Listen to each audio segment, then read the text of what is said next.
জিনাকারিনীকে সদকা করা যাবে না, ফকির মিসকিনদেরকে সদকা করতে হবে। 2 দিন সদকা করলাম, ভুল মানুষকে সদকা করেছি, এইবার 3য় দিন আবার আমি সদকা করব। আমার বাপ ভাই, আমার বন্ধুগণ, 3য় দিন টাকা পয়সা লইয়া আবার সদকা করার জন্য রাতের বেলা বাহির হয়েছে। এইবার রাতের বেলা বাহির হইয়া দেখতেছে একজন ব্যক্তি রাতের বেলা ঘোরাফেরা করতেছে। ওই ব্যক্তিকে 1 থলি স্বর্ণ মুদ্রা সদকা করিয়া আল্লাহর বান্দা বাড়িতে ফিরে আসছে। আমার বাপ ভাই, আমার বন্ধুগণ, সকালবেলা ঘুম থেকে জাগ্রত হইয়া ভালোভাবে শুনতেছে গ্রামের মানুষেরা একজন অপরজনকে বলা বলি করতেছে, আজকে যেই ব্যক্তি সদকা করেছে এই ব্যক্তি আমাদের গ্রামের মধ্যে যে সবচাইতে কোটিপতি, এই কোটিপতিকে সদকা করেছে। আচ্ছা বলেন তো, 3 দিন সদকা করেছে, 3টাই ভুল না সঠিক? 3টাই কিন্তু ভুল, তাহলে সদকা কবুল হবে না। এইবার আল্লাহর বান্দা 4 দিন কান্না করতেছে, আর দিল রে লতার গাছে এত বড় কদু,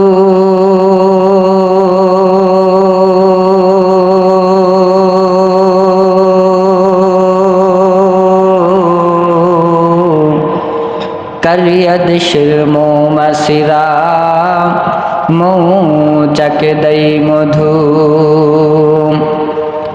কে দিল রে মরিচ গাছে মরিচে তুই ঝাল,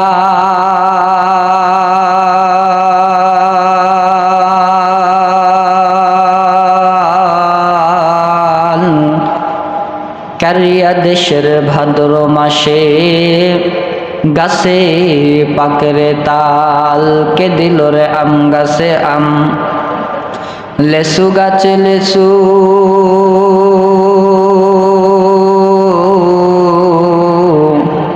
রবের কথা স্মরণ করে মানুষ মাথা রাখরে নিচু। আমরা সকলেই মহব্বতে একটু জিকির করিলাম, ইলাহা ইল্লাল্লাহ, লা ইলাহা ইল্লাল্লাহ, লা ইলাহা ইল্লাল্লাহ, লা ইলাহা ইল্লাল্লাহু মুহাম্মাদুর রাসূলুল্লাহ সাল্লাল্লাহু আলাইহি ওয়াসাল্লাম। আলহামদুলিল্লাহ, সমস্ত প্রশংসা সেই মহান রব্বুল আলামিনের জন্য, যে আল্লাহ পাক রব্বুল আলামিন আমাদেরকে দয়া করে, মায়া করে, মেহেরবানি করে আল্লাহ তাআলার নিকট সবচাইতে প্রিয় জায়গায় এই মসজিদের মধ্যে আসার বসার কিছু দিনই কথাবার্তা শোনার তৌফিক দান করতেছেন। সেই মহান রব্বুল আলামিনের দরবারে আমরা অন্তর খুলে শুকরিয়া জ্ঞাপন করি, সকলেই বলি আলহামদুলিল্লাহ। যিনি সরদারে দো আলম সৈয়দুল মুরসালিন রহমাতুল লিল আলামিন খাতামুন নবিয়্যিন, যিনার সম্মানিত নাম মুহাম্মদুর রাসূলুল্লাহ, আমরা সকলেই বলি সাল্লাল্লাহু আলাইহি ওয়াসাল্লাম। আমি আগামী সপ্তাহে, এর আগের সপ্তাহে আপনাদেরকে বলেছিলাম দান সদকা আল্লাহর রাস্তায় বেশি বেশি করে করতে হবে। মনে আছে তো আপনাদের? দান সদকা সম্পর্কে আপনাদেরকে বলেছিলাম যে আল্লাহর রাস্তায় বেশি বেশি করে দান করতে হবে। দান করা ছাড়া নেক হায়াত বৃদ্ধি করা যায় না। একজন সাহাবী এসে রাসূলুল্লাহ সাল্লাল্লাহু আলাইহি ওয়াসাল্লামকে জিজ্ঞাসা করলেন, ইয়া রাসূলুল্লাহ, আপনি এমন একটা আমল আমাকে শিখায়া দেন যে আমলটা করার মাধ্যমে আমার হায়াতটা একটু দীর্ঘ হয়, আমার হায়াতটা একটু বেশি হয়, আর এই বেশি হায়াত নিয়ে যাতে করে আল্লাহ তাআলার বেশি বেশি করে আমল করতে পারি, এরকম একটা কিছু আমল আমাকে শিখায়া দেন। রাসূলুল্লাহ সাল্লাল্লাহু আলাইহি ওয়াসাল্লাম সেই সাহাবীকে ডাক দিয়ে বললেন যে, সাহাবী, তোমার নেক হায়াতকে যদি বৃদ্ধি করতে চাও, তোমার হায়াত যদি সুদীর্ঘ করতে চাও, তাহলে একটা আমল, আর সে আমলটা হইতেছে তুমি আল্লাহর রাস্তায় তোমার সম্পদকে বেশি বেশি করে ব্যয় করো। সুবহানাল্লাহ। আল্লাহর রাস্তায় নিজের সম্পদকে বেশি বেশি করে ব্যয় করতে হবে। তাহলে নিজের হায়াত বৃদ্ধি করানোর জন্য আল্লাহর রাস্তায় বেশি বেশি করে দান সদকা করতে হবে। আল্লাহ রাসূল সাল্লাল্লাহু আলাইহি ওয়াসাল্লাম হাদিস শরীফের ভেতরে বলেন, মানুষ সৃষ্টির 50 বছর আগে, 50,000 বছর আগে, কত হাজার? 50,000 বছর আগে অন্য একটা আবু দাউদ শরীফের হাদিসের ভিতরে আসছে, মুসা আলাইহিস সালাতু ওয়াস সালাম বলেন, মানুষ সৃষ্টি করার পূর্বে 40,000 বছর আগে আল্লাহ তাআলা মানুষের কপালের ভেতরে কি হবে, অর্থাৎ তাকদিরে কি হবে, সবগুলো লিখে দিয়েছেন। সবগুলো কি করেছেন? লিখে দিয়েছেন। কত বছর আগে? 50,000 বছর আগে। আর 50,000 বছর আগে কলম লিখতে লিখতে লিখতে লিখতে কালি শেষ হয়ে গেছে, আর দ্বিতীয়বার সেই কলমে কালি ওঠানো হবে না, মানুষের নতুন করে ভাগ্য লিপিবদ্ধ করা হবে না। তাহলে এখন প্রশ্ন হইতে পারে, হুজুর তাহলে আমার যদি কপালের মধ্যে কোনো খারাপ থাকে, তাহলে আমি কিভাবে সেটাকে ভালোতে পরিণত করব? আমার অ্যাক্সিডেন্ট হয়ে মৃত্যু আছে, অথবা আমার বাড়িতে মনে করেন একটা গজব করবে, এটা আমার কপালে লিপিবদ্ধ করা আছে। তো আমি যদি চাই এই ভাগ্যটাকে পরিবর্তন করতে, তাহলে আমি কেমনে করব? তো হযরতে আদম আলাইহিস সালাতু ওয়াস সালাম, এই নবীর নাম শুনছেন তো আপনারা? হযরতে আদম আলাইহিস সালাতু ওয়াস সালাম বলেন, মানুষ যদি মানুষের ভাগ্যকে পরিবর্তন করতে যায়, তাহলে 2টা আমল দ্বারা পরিবর্তন করবে। জোরে আওয়াজ দিয়ে বলেন, কয়টা? 2টা আমল দ্বারা পরিবর্তন করবে। 1 নম্বর আমল হইতেছে, যে ভাগ্য যদি পরিবর্তন করতে চায়, আদ-দুআ ওয়া আলাল ইবাদাত। 1 নম্বর হইতেছে কি? দোয়ার মাধ্যমে ভাগ্যকে পরিবর্তন করতে পারবে। জোরে আওয়াজ দিয়ে বলেন না, কিসের মাধ্যমে? দোয়ার মাধ্যমে। কিসের মাধ্যমে? দোয়ার মাধ্যমে। মুখস্থ রাখেন, ভাগ্য পরিবর্তন করতে হলে 1 নাম্বার দোয়ার মাধ্যমে ভাগ্য পরিবর্তন করতে হবে। 2 নাম্বার রাসূলুল্লাহ সাল্লাল্লাহু আলাইহি ওয়াসাল্লাম বলেন, আল্লাযীনা ইনফিকুনা ফিস সাররাই ওয়াদ দাররা। আল্লাহর রাস্তায় বেশি বেশি করে দান সদকা করতে হবে। সেটা কোন সময় দান করবেন? আপনার সংসারে সুখ আছে, আল্লাহরে চিনেন না, আল্লাহ আবার কি দান করার কি দরকার? মসজিদে যাওয়ার কি দরকার? নামাজ পড়ার কি দরকার?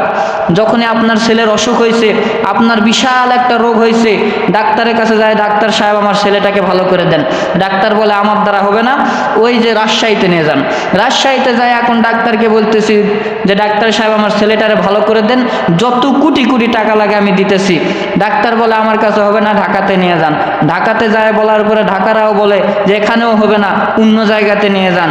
সব জায়গাতে সাহায্য পাওয়ার পরে যখন ফেল হয়ে যায়, তখন নামাজ পড়ে আল্লাহরে বলে, আল্লাহ আমার সন্তানকে ভালো করে দেন। আপনি বলেন আপনার সন্তান ভালো হবে? আপনি প্রথমেই আল্লাহরে ভুলে গেছেন। সবার কাছে সাহায্য চাওয়ার পরে কারো কাছে যখন সাহায্য পান নাই, তখন মনে পড়ছে যে আল্লাহর কাছে সাহায্য চাইতে হবে। আল্লাহ রাসূল সাল্লাল্লাহু আলাইহি সাল্লাম প্রত্যেকটা কথার শুরুতে বলেন, ইনশাআল্লাহ আমি এই কাজটা করব, ইনশাআল্লাহ আমি ওই কাজটা করব। একদিন বিশ্বনবী ইনশাআল্লাহ বলে নাই। কি করে নাই? বলে নাই। 12 দিন আল্লাহ রসুলের কাছে আর ওহী আসে নাই। 12 দিন জিবরাইল আমিন আর রসুলের কাছে আসে নাই।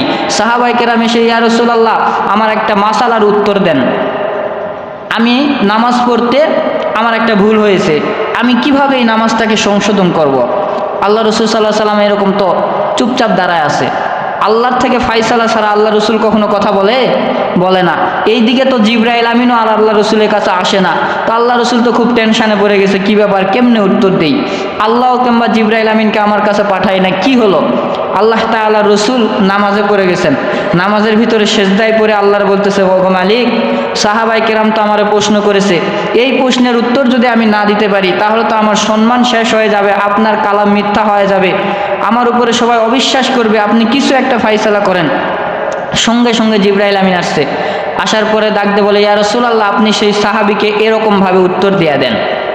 তখন আল্লাহ রসুল সাল্লাল্লাহু আলাইহি সাল্লাম সাহাবীকে উত্তর দেওয়ার পরে বলতেছে, কি ব্যাপার জিবরাইল আমিন, 12 দিন পর তুমি আমার কাছে আসলা, কি ব্যাপার, কি হয়েছে, আমি কোনো ভুল করেছি নাকি?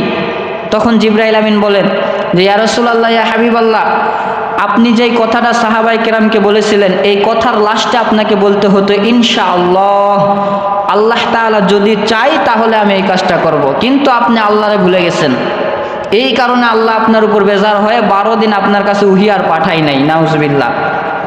তাহলে আমি দিনের মধ্যে কয়টা কথা বলার লাস্টে ইনশাআল্লাহ বলি না। সন্তান অসুস্থ হয়েছে, আগে ডাক্তারের কাছে, ইঞ্জিনিয়ারের কাছে, এর কাছে, ওর কাছে সাহায্য চাওয়ার পরে যখন পাই না, তখন আল্লাহর কাছে সাহায্য চাই। এটা কখনোই করা যাবে না। আগে মুমিনরা সর্বপ্রথম আল্লাহ তাআলার কাছে সাহায্য চাইবে। তো মোট কথা যে হায়াত বৃদ্ধি করতে হলে দুইটা আমল করতে হবে। এক নম্বর কি বললাম? দোয়া করতে হবে আল্লাহর রাস্তায়, আল্লাহর কাছে বেশি বেশি করে কি করতে হবে? দোয়া করতে হবে। দুই নাম্বার কি করতে হবে? আল্লাহর রাস্তায় বেশি বেশি করে দান সদকা করতে হবে। আগের সপ্তাহে আপনাদেরকে দান সদকা সম্পর্কে হাদিস বলেছি। আমি যতগুলো আপনাদেরকে কথা বলি সবগুলো হাদিস শরীফের। এই যে বাজারে বাংলা চটি বই পাওয়া যায়, গল্পের বই পাওয়া যায়, এলা পড়ে পড়ে আপনাদেরকে বলি না বাবা। যত কথা বলি সবগুলা বুখারী শরীফ, মুসলিম শরীফ, আবু দাউদ শরীফ, তিরমিজি, ইবনে মুসান্নিফ ইবনে আব্দুর রাজ্জাক, মুসান্নিফ ইবনে আবি শাইবা, এগুলো থেকে আপনাদেরকে আমি বলি। কোনো চটি বই থেকে বর্ণনা করা হয় নাই। এই জন্য আপনাকে আমাকে বেশি বেশি আল্লাহর রাস্তায় দান করতে হবে। আর আল্লাহর রাস্তায় দান করতে হলে, এই দানটা কবুল করতে হলে এক নম্বর শর্ত হলো বুখারী শরীফের সর্বপ্রথম হাদিস, ইন্নামাল আমালু বিন্নিয়াত। সমস্ত কাজ নিয়তের উপরে নির্ভরশীল।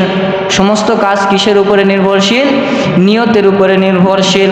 আপনার নিয়ত যদি ভালো হয় আমলটা কবুল হয়ে যাবে, আর যদি নিয়তটা খারাপ হয় আমল কবুল হবে না। তাহলে নিয়তের উপর সর্বদাই সব কিছু নির্ভরশীল করে। নিয়ত সম্পর্কে আপনাদেরকে একটা হাদিস বলি। বিশ্ব নবী মুহাম্মদুর রাসূলুল্লাহ সাল্লাল্লাহু আলাইহি ওয়াসাল্লাম এইরকম নামাজ আদায় করিয়া মসজিদে নববীর ভিতরে বসে আছেন। সাহাবাই কেরামদেরকে ডাক দিয়ে বলে, সাহাবাই কেরাম তোমাদেরকে আমি একটা কাহিনী শোনাই। আমি আসার পরে বনি আদমের যুগে একজন ব্যক্তি ছিল। এই ব্যক্তিটা প্রত্যেক দিন অন্তরের ভেতরে নিয়ত করত যে আমি আল্লাহর রাস্তায় দান করব। আল্লাহ তাআলা বলেছেন, আল্লাযীনা ইনফিকুনা ফিস সাররাই ওয়াদ দাররা, সুখে দুঃখে হাসি ঠাট্টা সর্বদাই আল্লাহর রাস্তায় দান করতে হবে। কার রাস্তায় দান করতে হবে? আল্লাহর রাস্তায় দান করতে হবে। বিশ্ব নবী মুহাম্মদুর রাসূলুল্লাহ সাল্লাল্লাহু আলাইহি ওয়াসাল্লাম এই সাহাবাই কেরামদেরকে ডাক দিয়ে বলে, সাহাবীরা রে, ভালোভাবে তোমরা শুনে রাখো, বনি ইসরাইলের যুগে একজন ব্যক্তি আল্লাহর রাস্তায় দান করবে নিয়ত করছে। প্রত্যেকটা সম্পদ, তার যতগুলো সম্পদ আছে এই সব সম্পদগুলোকে এক জায়গায় জমা করছে। জমা করিয়া এই সম্পদের তিনটা ভাগ করছে। এই তিনটা ভাগ করিয়া এক ভাগ থলির ভেতরে ঢুকাইছে।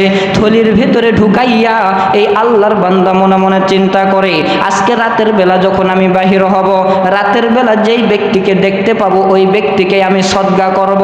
আমার মুসলমান ভাই, আমার বন্ধুগণ, এই আল্লাহর বান্দা কি করলেন? এই এক থলি স্বর্ণ মুদ্রা একজন ব্যক্তিকে দান করে বাড়িতে ফিরে আসলেন। বাড়িতে ঘুমানোর পর সকালবেলা যখন জাগ্রত হলেন, আমার বাপ ভাই, আমার বন্ধুগণ, সকালবেলা জাগ্রত হওয়ার পরে মানুষেরা বলা বলি করতেছে, আজকে রাতে যেই ব্যক্তি সদকা করেছে এই ব্যক্তি ভালো মানুষকে সদকা করে নাই, একজন চোরকে সদকা করেছে।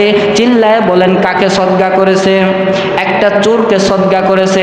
আপনারা ফতোয়া দেন তো দেখি, চোরকে সদকা করলে সদকা কবুল হবে? আরো জোরে বলেন, সদকা কবুল হবে? জোরে বলেন না, সদকা কবুল হবে? সদকা কবুল হবে না। এইবার আল্লাহর বান্দা চিন্তা করে, মাবুদ গো, কি করলাম আমি? কি করলাম আমি? আল্লাহর রাস্তায় সদকা করলাম একজন চোরকে। চোরকে সদকা করলে তো সদকা কবুল হয় না। এইবার দ্বিতীয় দিন আবার সম্পদগুলোকে লইয়া আবার মনে মনে চিন্তা করে, আজকে রাতে আমি আবার আল্লাহর রাস্তায় সদকা করব। এইবার বন্ধুগণ, রাতের বেলা যখন সদকা নিয়ে বাহির হয়েছে, একজন মহিলা রাস্তা দিয়ে ঘোরাফেরা করতেছে। এই মহিলাকে সদকা করিয়া আল্লাহর বান্দা বাড়িতে ফিরে আসছে।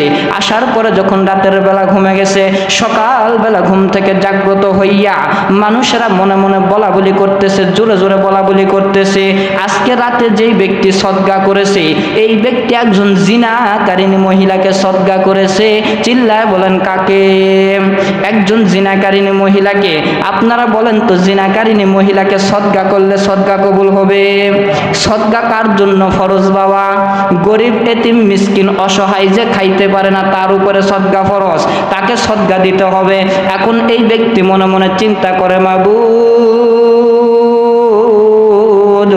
ধনীদেরকে সদকা করা যাবে না, চোরকে সদকা করা যাবে না, জিনাকারিনীকে সদকা করা যাবে না, ফকির মিসকিনদেরকে সদকা করতে হবে। 2 দিন সদকা করলাম, ভুল মানুষকে সদকা করেছি, এইবার 3য় দিন আবার আমি সদকা করব। আমার বাপ ভাই, আমার বন্ধুগণ, 3য় দিন টাকা পয়সা লইয়া আবার সদকা করার জন্য রাতের বেলা বাহির হয়েছে। এইবার রাতের বেলা বাহির হইয়া দেখতেছে একজন ব্যক্তি রাতের বেলা ঘোরাফেরা করতেছে। ওই ব্যক্তিকে 1 থলি স্বর্ণ মুদ্রা সদকা করিয়া আল্লাহর বান্দা বাড়িতে ফিরে আসছে। আমার বাপ ভাই, আমার বন্ধুগণ, সকালবেলা ঘুম থেকে জাগ্রত হইয়া ভালোভাবে শুনতেছে গ্রামের মানুষেরা একজন অপরজনকে বলা বলি করতেছে, আজকে যেই ব্যক্তি সদকা করেছে এই ব্যক্তি আমাদের গ্রামের মধ্যে যে সবচাইতে কোটিপতি, এই কোটিপতিকে সদকা করেছে। আচ্ছা বলেন তো, 3 দিন সদকা করেছে, 3টাই ভুল না সঠিক? 3টাই কিন্তু ভুল, তাহলে সদকা কবুল হবে না। এইবার আল্লাহর বান্দা 4 দিন কান্না করতেছে আর আল্লাহর ডাক দিয়ে বলতেছে, মাবুদ গো, 3 দিন আপনার রাস্তায় সদকা করলাম, 3 দিন তো ভুল মানুষদেরকে সদকা করেছি, মনে হয় আমার সদকাটা কবুল হয় না, মনে হয় আপনি আমার সদকা কবুল করেন নাই। এই কথা বলতে বলতে, কান্না করতে করতে আল্লাহর বান্দা ঘুমে গিয়েছে। স্বপ্নের মধ্যে দেখতেছেন একজন বিশাল দাড়ি টুপি পরনেওয়ালা একজন বিশাল যুবক আসছে। স্বপ্নের মাধ্যমে তার সামনে আসিয়া ডাক দে বলে, ভাইজান, তুমি যে 3 দিন আল্লাহর রাস্তায় সদকা করেছ, এটা মানুষকে দেখানোর উদ্দেশ্যে করো নাই, এটা একমাত্র আল্লাহকে রাজি খুশি করার উদ্দেশ্যে করেছ। আমার আল্লাহ তাআলা জানায়া দিছে, এই সদকা সম্পর্কে তুমি টেনশন করবা না, এই সদকা আমার আল্লাহর আরশ পর্যন্ত পৌঁছে গেছে। চিল্লায় বলেন না সুবহানাল্লাহ। আমার মুসলমান বাবাজি, আমার বন্ধুগণ, বিশ্ব নবী মুহাম্মদুর রাসূলুল্লাহ এই হাদিস শরীফের ভেতরে জানায় দেয়, ও আমার সাহাবায়ে কেরাম, তোমরা শোনো, সদকা করবা একমাত্র আল্লাহর উদ্দেশ্যে।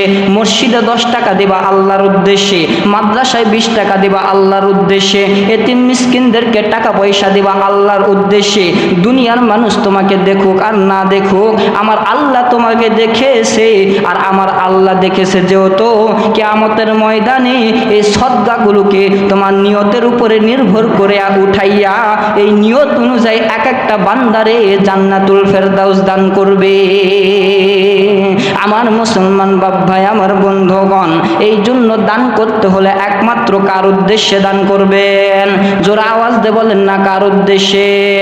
আপনি আমি তো এখন শুকনা জায়গায় বসে ওই যে সিলেটের দিকে তাকায় দেখুন, দূরে দূরে জায়গায় তাকায় দেখুন, সবগুলো ডুবে ছারকার হয়ে গেছে বাবা। মানুষগুলো পানিতে হাবুডুবু খাইতেছে, একটা ভাত এক লোকমা ভাত খাবে, ভাত খাওয়ার মতন টাকা নাই। হাজার হাজার মানুষ পানিতে ভাসে ভাসে চলে যাইতেছে, হাঁস মুরগি গরু ছাগল সবগুলো ভাসে ভাসে চলে যাইতেছে, তাদের সামনে দাঁড়ানোর মতন কেউ নাই। এখন আপনারা বলতে পারেন, তাহলে এটা কি আল্লাহর গজব? আমার বাপ ভাই, আমার বন্ধুগণ, বিশ্ব নবীর একটা হাদিস আছে, 2 জন ব্যক্তি গ্রামের মধ্যে সুদখোর আছে। কয়জন? 2 জন ব্যক্তি গ্রামের ভিতরে সুদখোর। এই 2 জনের উপরে মৃত্যুর আগে আল্লাহর গজব নাজিল হবে, এটা অবশ্যই নাজিল হওয়া ফরজ। কি এটা? নাজিল হওয়া ফরজ। 2 জন সুদখোরের উপরে আল্লাহ তাআলার গজব নাজিল হবে 100%। তাহলে বলেন তো বাবা, এই 2 জন যে সুদখোর আপনাদের গ্রামে আছে, এই 2 জনের উপরে যে গজব নাজিল হবে, এই 2 জনকে কি আল্লাহ তাআলা বাসে বাসে গজব দিবে? জোরে বলেন নাকি বাসে বাসে গজব দিবে? তাহলে এই 2 জন সুদখোরের জন্য আমার আল্লাহ তাআলা গ্রামের সবার উপরে গজব দিবে। চিল্লায় বলেন নাউজুবিল্লাহ। তাহলে বলেন তো বাবা, গ্রামের ভেতরে একজন সুদখোর থাকলে সবাই আযাবে লিপ্ত হবে কি হবে না? এই জন্য বিশ্ব নবী বলে, তোমার গ্রামে যদি একজন সুদখোর থাকে, তোমার গ্রামে যদি একজন খারাপ ব্যক্তি থাকে, ওই ব্যক্তিরে ভালোভাবে তোমরা বলিয়া দাও, আমার গ্রামে তোমার জায়গা নাই, তুমি বাংলাদেশ ছাড়ে অন্য দেশের ভেতরে যায় গুনাহ করো। এই জন্য বাজান, আপনি আমি গুনাহ করব, আপনাকে আমাকে বাসে বাসে আল্লাহ গজব দিবে না, আপনার আমার বিনিময়ে পুরা গ্রামবাসী গজবে লিপ্ত হবে। এই যে দেখেন, দুই একজন গুনাহ করুক বা একজন করুক বা 10 জন করুক, পুরা বাংলাদেশ শাস্তি খাটতেছে কিনা? খাটতেছে না? সবাই শাস্তি খাটতেছে। এই যে বন্যা, এই যে বিশাল পানি, এটা ইন্ডিয়ায় ছাড়ে দেখ অথবা আল্লাহর আসমান থেকেই পড়ুক, 10 জনের জন্য পুরা বাংলাদেশের বাসীরা গজবের ভিতরে পড়ছে কি পড়ে নাই? পড়ছে। এই জন্য গ্রামের ভেতরে যদি একজন গুনাহগার ব্যক্তি থাকে, তাকে কখনোই ছাড় দেওয়া যাবে না। আপনি আমি মনে মনে চিন্তা করি, আল্লাযীনা আকরাহা ফিদ্দীন, যে দিনের ব্যাপারে কোনো ধর্তব্য নাই, যে যে ইচ্ছা মতো দিন ধর্ম পালন করবে, এটা কোরআনুল কারীমের আয়াত। আর হাদিস শরীফে বিশ্বনবী বলে, যে যার ইচ্ছা মতো ধর্ম পালন করবে, কিন্তু যে যার ইচ্ছা মতো গুনাহ করে তার গুনার বদলে পুরা গ্রামের উপরে গজব নাজিল হবে, এটা কখনো মুসলমান সহ্য করবে না।